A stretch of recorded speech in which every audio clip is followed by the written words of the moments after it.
just love Mistborn, like, so much. Just me? Yeah, okay. That's just ridiculous. Hi! Today I'm doing a wrap-up of January and February of 2021. I didn't do a wrap-up in January because a lot of the books I've been reading this year so far have been rereads, just because I wanted to start off the new year with some positivity and some reads that I know I can trust and fall back on, and just to have a good start to the year. So that's why I didn't really do a wrap up in January, but also I've kind of been reading a little bit less this year. For whatever reason, I'm just reading a lot slower than I was last year, so I don't have as many books, but like I said, a lot of these are rereads, so we shouldn't be here for too long because I won't dwell on a bunch of books that I've talked about too much before. But this is a wrap up of January and February of 2021. The first book that I read in 2021 was From Blood and Ash by Jennifer L. Armentrout. This was a gift for Christmas from Lucy, thank you Lucy, and it's one that I wanted to read for a while because this was kind of all the rage last year. The new book is coming out next month, I think, and I'm really excited because I really enjoyed this. I gave it 5 stars. It has a very ACOTAR feel to it and is very much, in terms of a lot of the plot, very similar in a lot of respects, especially with the romance. It's very Akamath-y.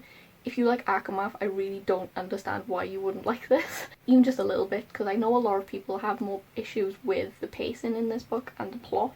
I actually really enjoyed it, and I actually really liked the plot too. I like the kind of vampire element, and it was a lot darker in tone, which I'm always a fan of, and this just kind of did it for me. I don't know, I get what people are saying about it being kind of info dumpy at times, but honestly I read this in pretty much a day and I barely blinked. It flew by, and I've been putting off reading the second book because I don't want to have to wait for the third book, so I'm planning on reading that pretty soon and I'm really excited. The second book that I read in January was The Charmed Wife by Olga Grushin. This was an ARC that I received and I didn't like it. I gave this a, what did I give this? I gave this a 1 star, which, this was pitched to me as kind of a Cinderella adult fantasy retelling, which I kind of like fantasy retellings and I'm particularly a fan of more adult fantasy, and so I jumped at the opportunity to read this and I was so disappointed. Like, I don't quite know how to go into this without spoilers because a lot of it just wasn't what I was advertised, in my opinion. I think it was marketed all wrong. I would not call it an adult fantasy retelling. I think it's more of a it's not even magical realism, it's this weird, I actually don't know how to describe it, but it just was not my vibe. It was very confusing. There was like this weird subplot in the background that I just skipped right through because it had no relevance to anything. It was just odd.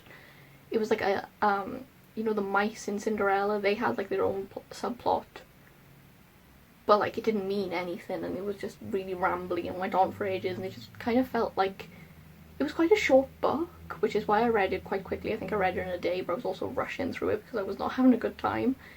But it was just like word vomit on a page sometimes and just not my vibe, and then the twist at the end was very eye-rolly. It was like, really. I'm also just not really a fan of the whole woman scorned by her husband cheating on her, so she does all this and she goes crazy. Like, that's not my vibe. I don't like it. I think it's very overplayed and I just don't like it. I really did not enjoy this book. I wouldn't recommend it, especially if you do read the synopsis and see adult fantasy Cinderella retelling. I think you'll be disappointed because I was. So then began a wonderful experience of my 2021 so far. Began my A Court of Thorns and Roses reread. We all know I love ACOTAR a whole lot, so with the release of the new book this year I wanted to reread the first 4 books and prepare myself and really get in the zone, and I just love it. I just loved revisiting my faves. So I reread A Court of Thorns and Roses, A Court of Mist and Fury, A Court of Wings and Ruin, and A Court of Frost and Starlight. I reread all of them, and it was a great time.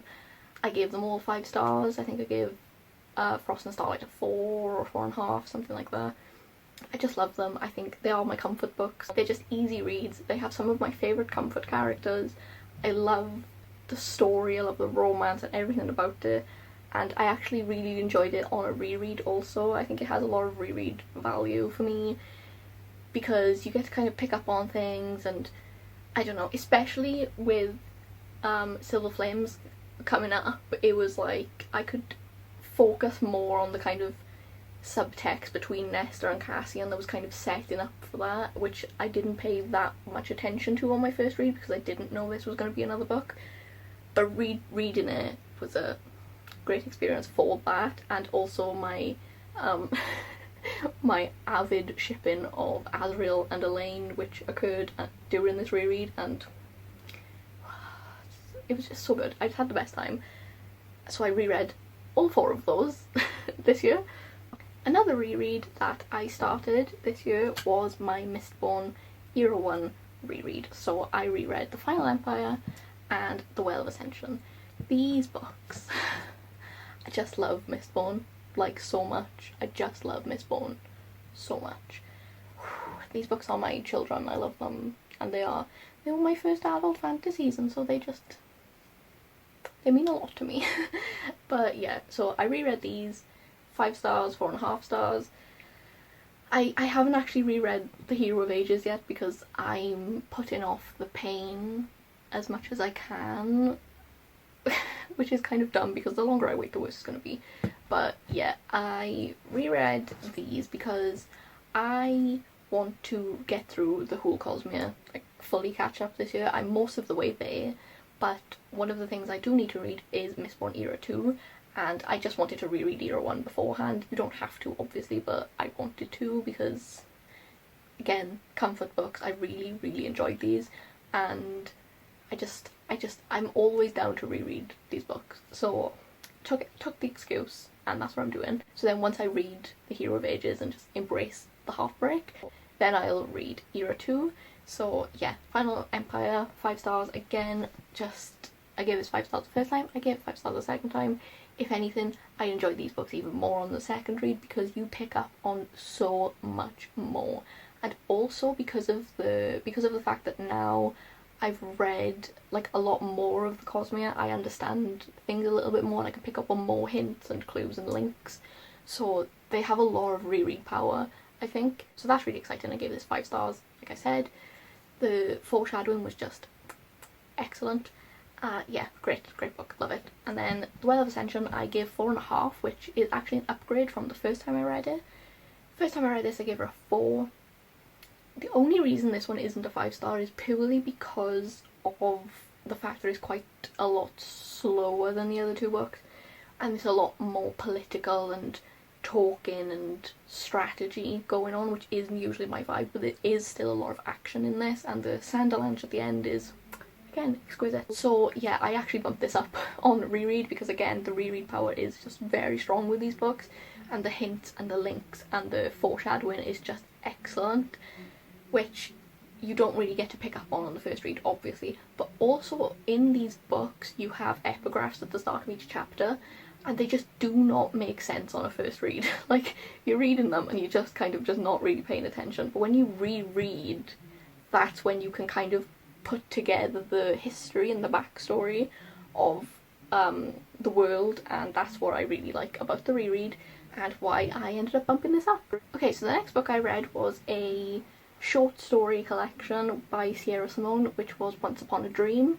This, I think I got this free on Amazon. I've read Sierra Simone's books before and I've really enjoyed them, but I think I gave this a 3 star, and yeah, I don't know, I just don't know if short story romances are for me. They just don't really hit the same way if I have no kind of backstory or anything, or any kind of build up. They were very easy reads and they were very fun reads. I just don't know if short story romances are my thing necessarily, but yeah, again, it was a fun time. So the thing with this book was the 3 stories, it was only 3 stories, were kind of fairy tale inspired. I think it was The Princess and the Pea, 12 Dancing Princesses, and another one which I can't remember. They were very, very loosely inspired, but yeah, I don't know, I just don't know if short story romance is the thing for me, but if it is, then give it a go. Next up, I read City of Heavenly Fire by Cassandra Clare. Woo, everybody cheer, yay! We came to the end of the Mortal Instruments, yay! I give this a 2-star or 1.5. I don't know what to tell you. We know I don't like these books. I get my hopes up every time and they're always just shattered. So, I don't know. So anyway, if you don't know, I do monthly live shows with my friends, and we, for the last 9 or 10 months, we have been doing the Cassandra Clare books. We've now finished the Mortal Instruments. This was the last Mortal Instruments book, and we've done the Infernal Devices. We're now taking a break, which I'll get into later, but this was the final Mortal Instruments hurdle. Just look how big this is. Like, this is unnecessarily large, in my opinion, and it just, like, this could have been condensed so much just to be more bearable, because it was frankly unbearable at times. The main thing that kind of annoyed me, I think, with this book was and with her other books as well, has been how shoehorned in new series are. Like, the prologue for this book was introducing the characters from the Dark Artifices, and frankly I just think that should be reserved for the Dark Artifices, because we're here to end this series, please end this before you start the next one. I don't know, it's a pet peeve of mine, and it just annoys me because this essentially feels like a promo for another series rather than focusing on ending this properly. I don't know if that makes sense, and I don't know if anyone else agrees, but that was kind of the main issue that I had with it, other than the fact that it's way too big and I hate, like, most of the characters. But yeah, I don't know, this just wasn't really a fun time. I'll link the live show up here if you do want to watch it. I don't know, just not my vibe. Finally, in January, I read Black Sun by Rebecca Roanhorse. This kind of took me by surprise a little bit, because this came out in the US last year, but I had an ARC for it because it came out in January in the UK. So I was reading an ARC and I was not really sure what to expect, because the only reason I requested it was because of the hype that I saw about it on Twitter, but I didn't really know too much about it. And I don't know about anybody else, but the cover kind of looks more sci-fi than fantasy. This is definitely a fantasy book. What I found kind of interesting about the fantasy element of this book was that it was based on pre-Columbian American stories, which is something that I've never experienced or read about before, so that was really interesting and very different and unique and new to me. And I just thought it was really good. I gave this a 4-star.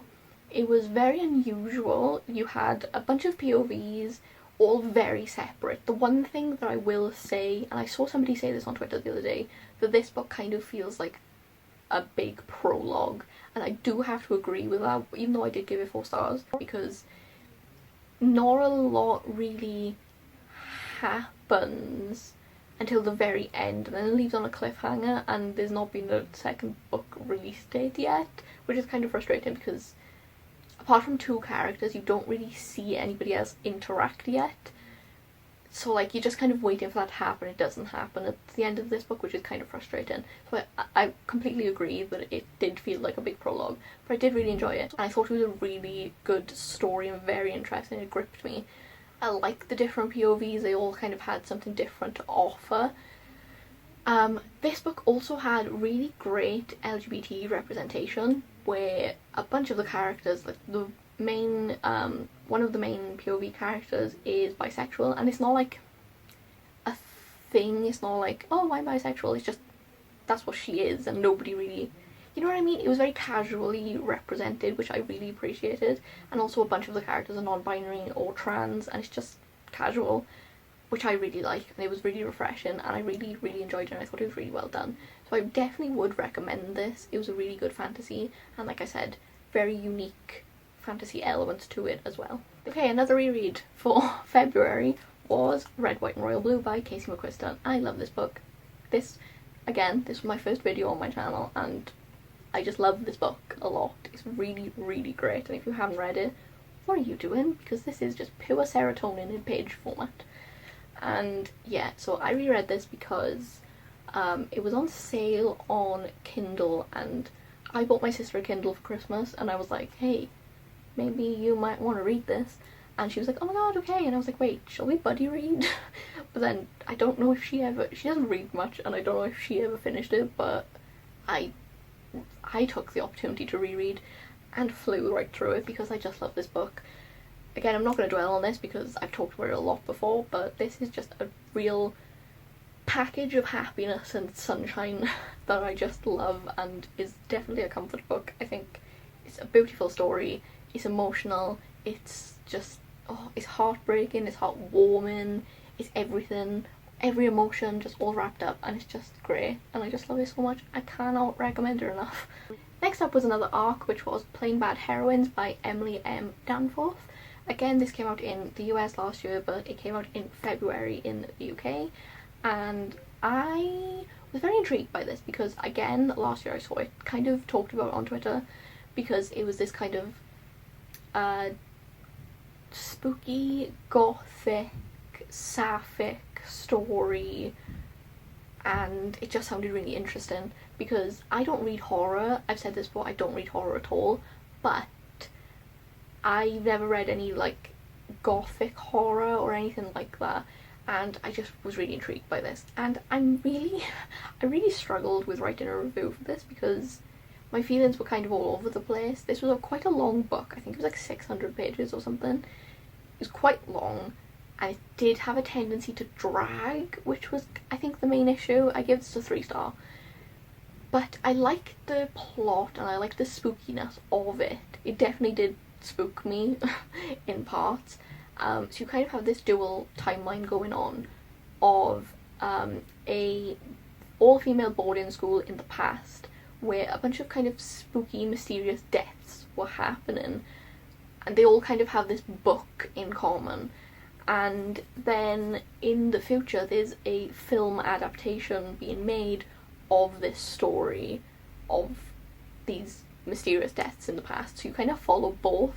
And then the kind of girls who are acting in the film adaptation also start to have some spooky things happening to them. And there's a lot of interweaving things happening, there's a lot of plot lines going on. It's kind of confusing at times as well, is one thing that I didn't really like. It was kind of overload of just a lot of things going on, which was not my favourite, but I did enjoy the story. One thing as well, which I think puts me off kind of paranormal and horror books, and just films or anything in general, is it's kind of difficult for me to find a satisfying conclusion. I always feel like whatever the conclusion is, it never quite lands for me. It's quite difficult to get a conclusion that I'm like, oh yes, perfect, and I'm like, leave satisfied. I don't know, there's always something that I'm like, you know, I don't know, maybe that's just me, maybe just the genre in general isn't for me, but I would recommend giving this a go if it does interest you. Just know that the pacing is a little bit weird, the timelines are a little odd, and I don't know, but I would recommend giving it a look. And then we had another arc, which was my Valentine's read, and that was Act Your Age, Eve Brown by Talia Hibbert. I would highly, highly recommend everybody read this book. By the time this video goes up, I think this will be out. It comes out March 9th, and I highly recommend you read this. It was just, again, pure serotonin in book form. I just loved it. I gave this a 5-star. Like I said, this was my Valentine's Day treat myself read.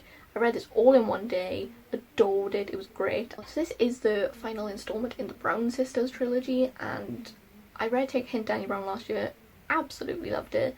This I think I loved even more.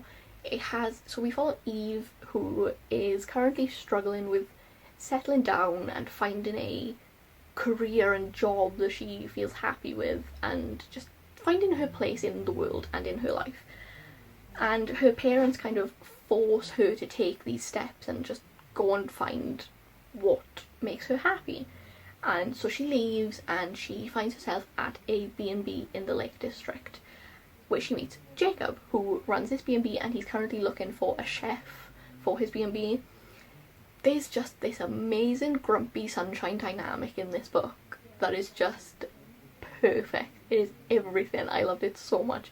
Eve and Jacob have this like almost childish, petty dislike of each other at the beginning, where it's just like little things just annoy the other about the other person, and little arguments, and it's just, oh, it's great. It's great. It's almost like two kids on a playground who like fancy each other but don't know how to say, so they just kind of tease and pick at each other. That's the kind of vibe this is, and it's just so good. It's so funny is the main thing I would say about this book. It is hilarious, and I found myself laughing so many times. The humour was just so perfect and so spot on. Also, I really loved the setting of the book in the Lake District. It all felt very cosy and warm, and just made you want to cuddle up and just keep reading. So good. Also, the autistic representation in this book. Both main characters are autistic, and I think it was represented really well and really realistically, and it was not portrayed as a character flaw. I think it was just a part of the characters, and it wasn't like this hurdle that they had to jump over, or it wasn't this flaw that they had to fix and overcome by the end of the book. No, they're just autistic, and that's who they are, and that was just it, which I really liked. It felt very real and well represented, in my opinion. I can't recommend this book enough. It's just so good. It's just so good. Then we come to the biggest one of 2021 so far, which A Court of Silver Flames by Sarah J Maas, everybody. Just me? Yeah, okay. This was my most anticipated release for at least the start of 2021. I've been looking forward to this for so bloody long, and let's just say I was not let down. I give this 5 glowing stars. I read all 750 pages of this in less than 48 hours. I flew through this book. It was just so good. It was incredible. Oh my god. I'm not going to give spoilers, so don't worry about spoilers, but oh my god. This book was everything. It was this just... So when I first read ACOTAR, I'm not holding the book up because it's flipping heavy, but when I first read ACOTAR, Nesta was obviously a character that I feel like a lot of people don't like, and you're really not kind of meant to like her. Like, she doesn't do anything to make you like her, but by the 3rd book, I was starting to kind of get this sense of just curiosity about her, because she's been through a lot, and obviously those books are kind of from Feyre's perspective, and we don't really know what's gone on with Nesta or Elaine, but Nesta in particular, we don't really know why she acts the way she does, and there's just a lot of intrigue about her. So I was really, really, really excited when this book was announced. And like I said, when I reread, and the kind of tension and subtext between Cassian and Nesta was really there, and I was so excited to read their romance. Oh my god, it was so good. It's just this beautiful story of healing and mental health and grief, friendship and family, and it's just so good.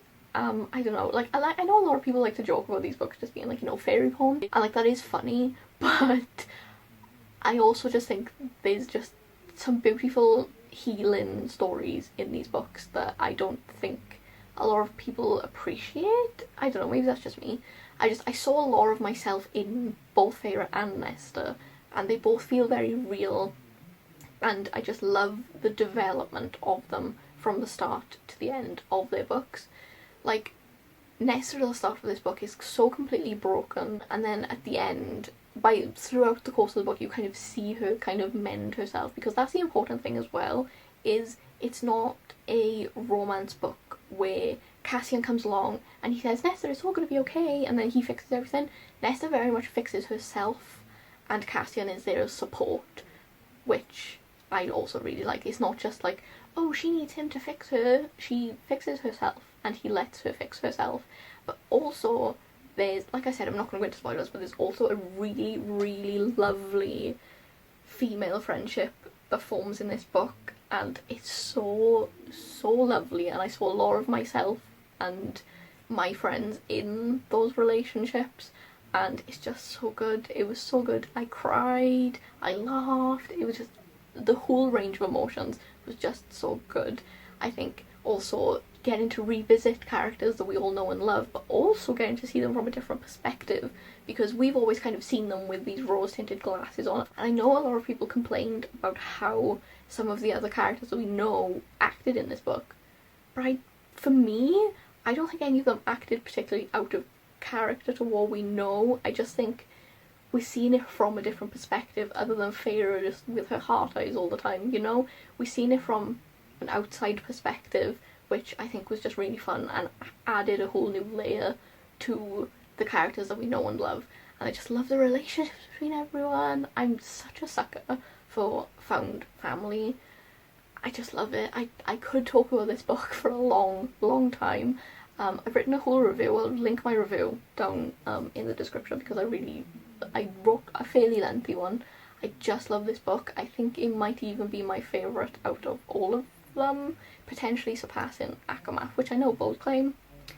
But I really, really, really love this book, and I genuinely can't wait for the next one already. I just can't wait. As I alluded to earlier with our monthly live shows, this month we started to take a break from Cassandra Clare for a few months and read some other stuff. And we started off with my channel. This is one of my favourite books. I just love it. So look at the tabs. Just look at the tabs. Look at them.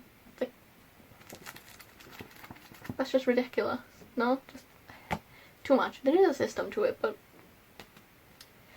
I said this when I finished the book, is for a book about colour, I feel like this is only appropriate, you know? And for some of my friends, this was their first adult high fantasy, so, and for all of them this was their first step into the Cosmere and their first Sanderson read, which I was so happy to facilitate that next step for all of them. I'll leave the link for the live show up above, but yeah, this book, obviously a 5-star. I just think this book is such a well-contained but complex fantasy. I think it's so complex in its magic and its story and its politics, and there are like quite a few POVs in this, but it's only like 600 odd pages, but it's so, how, I don't know how he manages to make a whole world, because I think his strength is really in world building, and that's always been my favourite thing about his books, and the fact that he can do that in such a short book and be so contained, because this isn't part of a series yet, and yeah, I think it's commendable, and I love the characters. The magic is one of my favourite magic systems in the Cosmere, in anything I've read. I think the use of colour and breath is so unique and descriptive and visual. I think it's very visual. I'm a very visual reader. I like to picture everything, and this is just so vibrant in my head, and it's so good. Again, some of my favourite characters. I love Basha. Basha, I love you, and I can't wait to see more of you. Nightblood, also love Nightblood. Vivenna, divisive, but I also love Vivenna. Lightsong, I love Lightsong. There's so many characters in this, and I love every single one of them. I think they all connect really well, they all have a role, and oh, I don't know, it's just so good. I love it so much. I love it so much. The next book I read was Gideon the Ninth, which I read on recommendation of Katie, who, again, Katie just influences my reading like no other person in the world, and she loves this book, and she talks about it all the time, and I was like, okay, maybe I should read this. Again, didn't really know entirely what to expect. I did not know it was a sci-fi book. That was unexpected to me. It's like, I think the tagline on the front says like, lesbian necromancers in a gothic castle in space. Like, who doesn't want to read that? And if you haven't read it, or if you haven't added it to your TBR yet, I strongly recommend you do. So, so good. I gave this a 4.5. The only reason I didn't give this a 5 was purely because it takes a while to get into. That's the one thing I would say if you go into this. Don't expect a particularly easy read.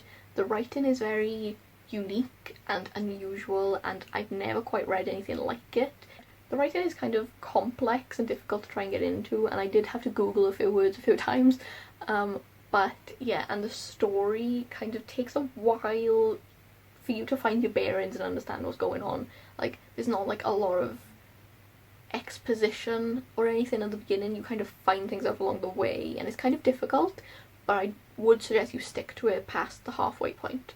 Don't be put off by the first half and the confusion. If you stick to it, you will be paid off with some great moments in this book. Oh my god, it's so good. Also, talking about the writing, it is kind of complex and confusing, but also the humour is so good. The humour is top notch. It's very crass, but just really funny, and it really just is my kind of humour. So we follow Gideon, who is a part of the Ninth House, and we also follow Harrow. So Harrow is the daughter of the leaders of the Ninth House, and she gets invited to go and train as a lictor, which is like, I don't know how to explain it, but she goes to she gets invited to go to this training sort of thing on another planet, and she is a necromancer, and when the necromancers go, they take their cavalier, but Gideon gets roped in to being Harrow's cavalier, and they hate each other. Gideon and Harrow hate each other, and it's so good. Like, they have some of their interactions at the beginning of the book where they're just saying like, I completely hate you, and just, there's so much hatred, just pure hatred, and I don't know, I feel like enemies to lovers gets thrown around a lot, but like, these two really hate each other so much, and it's so good. Gideon and Harrow go as necromancer and cavalier to this other planet to go training, and there are also a necromancer and a cavalier from every other house, and they are kind of put into this house, which I kind of envisioned as like a castle, and they end up having to find keys, and there's a lot of like mystery going on, but then kind of bad stuff starts happening. It kind of turns into a murder mystery, but not, I don't know how to explain this, mainly because I don't want to give spoilers, because I feel like it's one of those books you have to read for yourself and figure out for yourself, because there's a lot going on, and it's really satisfying when you do get some of those reveals. But the main thing that I would say is Gideon and Harrow are two of my favourite characters. Their relationship is just so good. I was fully invested in just their relationship as it developed through the book, because it's so funny. Some of the moments are incredible, some of them are really emotional, and some of the moments are really emotional. This book definitely made me cry, I will say that, and I'm kind of excited / scared for the next book, but mostly excited. But yeah, I just can't recommend this enough. It's this like gothic necromancer sci-fi thing, and it's so good, it's so good. I highly recommend you read it, and Katie, if you're watching this, I can't thank you enough for recommending this book to me and just bombarding my Twitter timeline with it. So the final book that I read in February was Red Sister by Mark Lawrence, which I'm not going to talk about right now because that's part of my March TBR from Alex, which I'll do a full wrap up of, and I'm keeping my rating a secret from him, so I won't be talking about that book, but I did read that, so get excited for that. Okay, so that was all the books that I read in January and February of 2021. I feel like I've done pretty well. Like, most of these, I feel like my 5-star ratio is sky high because a lot of these were rereads, but I've had a great couple of months, some great books, only a couple of misses, so I'm doing pretty well, I think. Hopefully that continues throughout the year, obviously. So that's all of them, and I hope you enjoyed watching this. Let me know how your January and February 2021 reading has been. Yeah, so thank you for watching, and I'll see you next time. Bye!